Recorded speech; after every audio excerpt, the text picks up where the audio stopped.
මැල්ලම්පිටිය සේදවත්ත ප්‍රදේශයේ ගබඩාවක මිනිස් පරිභෝජනයට නුසුදුසු සීනි තොගයක් ගබඩා කර ඇති බවට හිරු CIA වෙත තොරතුරක් ලැබුණා. ඒ අනුව හිරු CIA කණ්ඩායම අද දහවල් එහි ළඟා වූයේ පාරිභෝගික අධිකාරිය නිලධාරීන්ද සමගින්.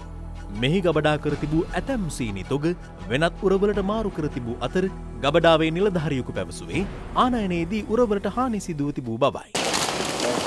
මේ පැකින් කරපුවානේ නෑ මේව හොරේ අපේ නේ බෑග් සිරලා දිනවා ෂිප්මන්ට් වල ඩැමේජ් ආපු දිගින් දිගටම සිදු කළ සෝදිසි කිරීම හමුවේ ගබඩාවේ එක් අන්තයක වැසි ජලයට හසු වී පරිභෝජනයට කිසිසේත් නුසුදුසු තත්වයේ තිබූ මෙම සීනි තොග සොයා ගැනුණා. ඔක්කොම විනාශ වෙනවා නේද මෙතන මේ දිනේ තියෙනවද මොන ඔක්කොම කිලෝ කොච්චරක් තියෙනවද බෑග්ස් මේකේ මේ බලන්න මේ ඇත්තටම මේ පාවිච්චි ගන්න බෑ මේ ස්ටොක් එක තිබ්බේ ගොඩක්ම අතන ඒ වෙද්දී තමයි ওই ගැටලුව ආවේ. අපි හිතුවේ නෑ යට ටිකට මෙහෙම වෙලා ඇති කියලා. කිලෝග්‍රෑම් 50 සීනි උර දසදහසක් පමණ මෙහි තිබී සොයා ගැනුණා. 10000යි කියන්නේ කිලෝ ලක්ෂ 5ක්. ලක්ෂ 5ක්. කිලෝ ලක්ෂ 5ක් තියෙනවා නේ.